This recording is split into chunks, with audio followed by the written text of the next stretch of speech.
साथियों, दूसरा बड़ा फैसला लिया गया है डीएपी फर्टिलाइजर्स के लिए एक्स्ट्रा सब्सिडी का package, one time special package माननीय प्रधानमंत्री जी ने दिया है। किसानों को डीएपी 50 किलो का बैग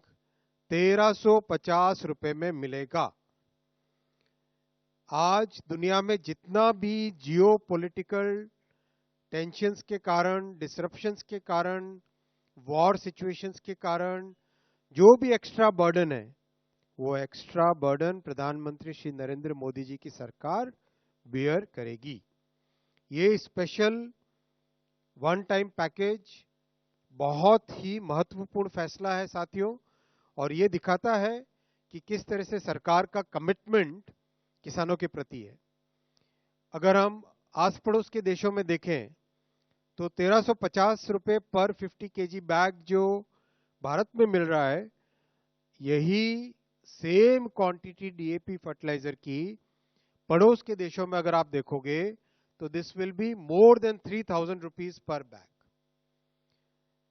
हमारे देश में प्रधानमंत्री जी ने बहुत स्पष्ट तौर पे निर्णय लिया है कि इंटरनेशनल मार्केट में कैसे भी फ्लक्चुएशंस आए, अपने किसानों को हमें सुरक्षित रखना है, उनके ऊपर बर्डन नहीं पड़ने देना है। इसीलिए अगर आप देखोगे आज जो मिडिल ईस्ट में कॉन्फ्लिक्ट है, आज जो रशिया यूक्रेन के बीच में कॉन्फ्लिक्ट चल रहा है, आज जो सप्लाई चेन में डिसरप्शन के कारण कई देश अपने यहाँ स्टोरेज करने में लगे हुए हैं, इन सब के कारण जो मेजर सप्लाई डिसरप्शन हुआ, जिसके कारण इंटरनेशनल प्राइसेस बहुत बढ़ गए। हम लोग कैलकुलेशन कर रहे थे, अभी डिपार्टमेंट ऑफ फर्टिलाइजर के अधिकारी साथ में है।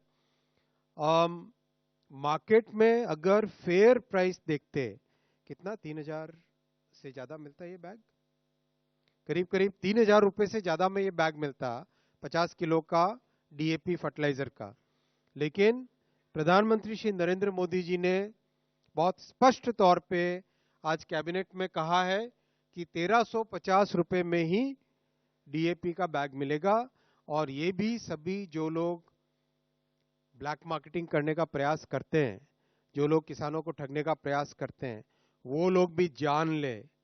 कि 1350 रुपए से ज्यादा अगर किसी ने लेने की कोशिश की, उनके अगेंस्ट भी राज्य सरकारें,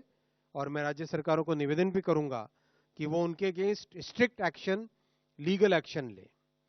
साथियों, इस पूरे पैकेज की कॉस्ट करीब करीब 3850 करोड़ रुपए की आएगी, और ये आप अगर देखोगे तो एक क्लियर कमिटमेंट है पिछले 10 साल का। देखो अगर आप इन 10 सालों में कभी भी किसी भी तरह के डिसरप्शन आए, चाहे कोविड का डिसरप्शन आया, चाहे वॉर का डिसरप्शन आया, किसी भी डिसरप्शन में प्रधानमंत्री श्री नरेंद्र मोदी जी ने किसानों के ऊपर बोझा नहीं बढ़ने दिया। उन्होंने वो सारा बोझा सरकार के कंधों पे लेना उचित समझा, और इसका एक स्पष्ट अगर डेटा में देखें आप तो 4 से 14 में सब्सिडी फर्टिलाइजर्स की जाती थी करीब करीब 5.5 लाख करोड़, 4 से 14 में, 2004 से 2014 में। 2014 से 24 में ये करीब 12 लाख करोड़ हो गई, 11.9 लाख करोड़, यानी डबल से भी ज्यादा सब्सिडी इन 10 सालों में किसानों को फर्टिलाइजर्स पे दी है, और इसका बहुत ही अच्छा परिणाम भी आया है देश भर में। जहां पर भी जाए हम, अभी हाल ही में महाराष्ट्र में काम करने का मौका मिला था, तो वहां किसानों से जितनी भी जगह बात करते, हर जगह किसानों का ये बहुत अच्छा एक इनपुट आता, फीडबैक आता कि सब्सिडी मतलब फर्टिलाइजर का प्राइस मोदी जी ने बढ़ने नहीं दिया। दुनिया भर में प्राइस कहीं पर भी गया हो, लेकिन वो एक्स्ट्रा बर्डन मोदी जी ने किसानों पे नहीं आने दिया, वो बर्डन सरकार ने अपने कंधों पे लिया। मोदी जी ने ये क्लियर कमिटमेंट किसानों के प्रति दिखाया।